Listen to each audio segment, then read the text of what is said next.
할렐루야. 4월 25일 목요일 새벽입니다. 오늘은 전도서 3장 말씀을 묵상하겠습니다. 전도서 3장 11절부터 14절만 봉독해 드립니다. 하나님이 모든 것을 지으시되 때를 따라 아름답게 하셨고 또 사람들에게는 영원을 사모하는 마음을 주셨느니라. 그러나 하나님이 하시는 일의 시종을 사람으로 측량할 수 없게 하셨도다. 사람들이 사는 동안에 기뻐하며 선을 행하는 것보다 더 나은 것이 없는 줄을 내가 알았고 사람마다 먹고 마시는 것과 수고함으로 낙을 누리는 그것이 하나님의 선물인 줄도 또한 알았도다. 하나님께서 행하시는 모든 것은 영원히 있을 것이라. 그 위에 더할 수도 없고 그것에서 덜할 수도 없나니 하나님이 이같이 행하심은 사람들이 그의 앞에서 경외하게 하려 하심인 줄을 내가 알았도다. 오늘은 염세적인 인생에게 주시는 아름다운 선물들, 염세적인 인생에게 주시는 아름다운 선물들이란 제목으로 하나님 말씀을 상고하겠습니다. 전도서는 염세적인 사람들, 곧 삶의 희망을 갖지 못하는 사람들에게 주시는 교훈이죠. 왜 염세적인 사람들에게 교훈을 주시기로 작정을 했을까요? 바로 솔로몬 당대의 사람들, 곧 가장 호화롭게 살 수 있었던 시대의 사람들의 일반적인 마음 상태가 바로 염세적이었기 때문입니다. 그런데 이런 마음의 상태는 고대로부터 이어져 내려오던 것이었어요. 뿐만 아니라 현재에도 변함없이 유전적으로 물려 내려온 사람들의 마음 상태입니다. 바로 모든 사람은 죄에 사로잡힌 채 태어나고 그 죄를 배우며 자라나기 때문에, 즉 죄에 익숙한 존재이기 때문에 희망찬 인생이 된다는 것 자체가 모순이죠. 그래서 사람은 태생적으로부터 염세적일 수밖에 없는 거예요. 정직한 사람이라면 자신에게 희망이 없다는 것을 인정하는 것은 당연한 일이죠. 1절부터 8절까지를 빨리 한번 읽어보겠습니다.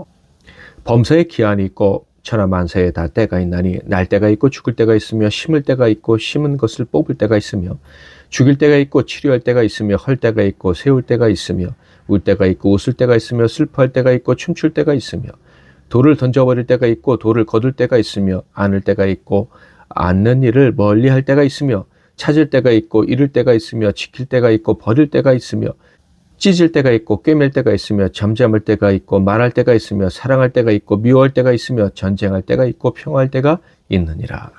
어떤 느낌이 드십니까?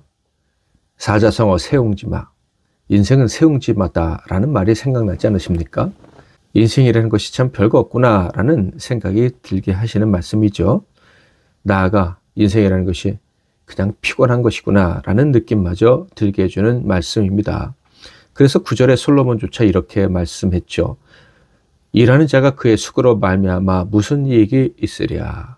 뿐만 아니라 시편 73편에 있는 말씀처럼 사람의 인생이라는 것이 짐승의 그것과 별반 다르지 않다는 고백이 나오게 하는 말씀이에요. 18절부터 20절.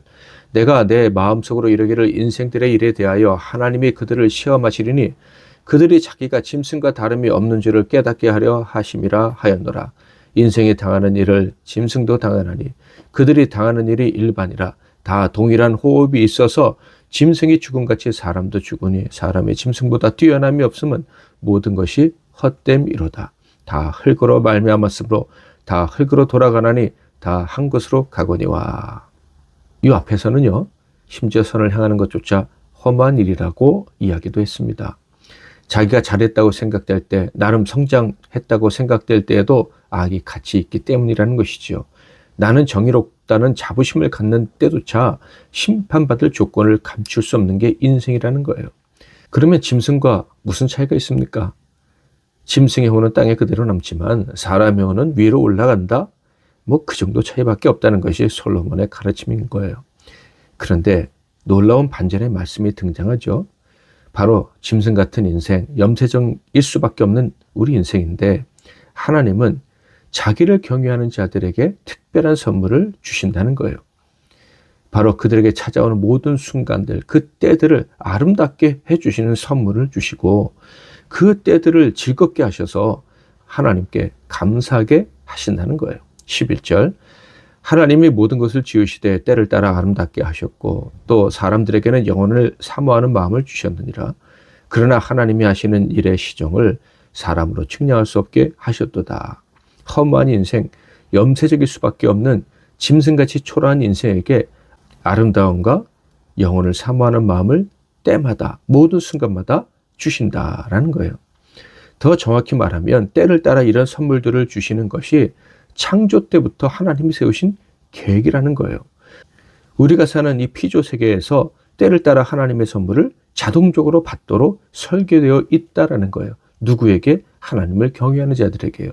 왜요? 여기서 아름답게라는 말과 영혼을 사모하게라는 말씀의 의미를 생각해 보아야 하는데요. 아름답게라는 말은 적절하게라는 의미가 있어요. 합력해서 선을 이루신다라는 말씀과 일맥상통하는 거예요. 영혼을 사모하게라는 말은 세상에 만족하지 않고 천국의 삶을 사모하게 한다라는 거예요. 그러니까 염세적인 인생에게 선물을 주시는 이유는요, 먼저는 하나님이 하시는 일의 시종을 알 수 없게 하시려고, 그러니까 겸손하게 하시려고, 또한 죄악 때문에 험할 수밖에 없는 인생이지만, 그러나 하나님의 피조물, 하나님의 자녀된 우리는 결코 험한 땅에 살다가 허무하게 없어질 존재가 아니라는 것을 알게 하시려고 이런 선물들을 주신다는 거예요. 14절 읽어볼까요? 하나님께서 행하시는 모든 것은 영원히 있을 것이라 그 위에 더할 수도 없고 그것에서 덜할 수도 없나니 하나님이 이같이 행하심은 사람들이 그의 앞에서 경외하게 하려 하심인 줄을 내가 알았도다. 이런 선물들을 주시는 목적을 분명히 다시 정의하고 있죠. 바로 겸손히 하나님을 경외하게 하시려고. 인생의 가장 중요한 것은요, 우리 자아를 실현하는 것이 아닙니다. 하나님을 영화롭게 하는 거예요. 그것을 위해서 우리가 만들어진 것입니다. 그러므로 염세적일 수밖에 없는 초라한 인생들이지만 어떻게 살아가야 되는지는 분명합니다. 당연히 하나님을 바라고 경외하며 하나님과 영원히 사는 삶을 고대하면서 그때까지 우리에게 주시는 선물들, 은혜들에 감사하며 살아가야 되는 거예요. 특별히 그 은혜에 대한 감사를 구체적으로 어떻게 표현하고 살아가야 합니까? 12절, 13절. 사람들이 사는 동안에 기뻐하며 선을 행하는 것보다 더 나은 것이 없는 줄 내가 알았고 사람마다 먹고 마시는 것과 수고함으로 낙을 누리는 그것이 하나님의 선물일 줄도 또한 알았도다. 일상의 삶, 즉 먹고 마시고 수고로 일하는 것에 대해 감사해야 한다. 그리고 염세적일 수밖에 없는 인생이지만 선을 행하며 살아갈 수 있다는 것에 기뻐하면서 열심히 선을 행하며 살아가야 한다라는 것입니다. 주 찬양합니다. 찬양하고 기도하도록 하겠습니다. 주 찬양합니다. 내 마음을 다해 주가 하신 놀라운 일들을 세상에 모두 전하리다. 주 찬양합니다. 내 마음을 다해 내가 주를 기뻐하며 찬양해 할렐루야. 지극히 높으신 이름 찬양해 할렐루야. 주 찬양합니다. 내 마음을 다해 주가 하신 놀라운 일들을 세상에 모두 전하리다. 주 찬양합니다.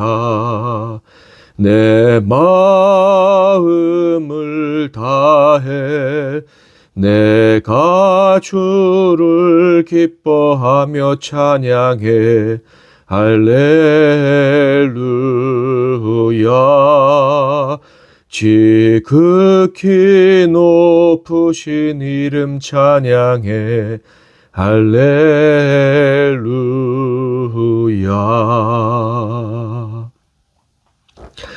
말씀 붙잡고 기도하시기를 바랍니다. 제가 먼저 잠깐 기도하겠습니다. 하나님 아버지, 짐승처럼 소망 없는 저희들에게 변함없는 은혜를 베풀어 주셔서 감사합니다.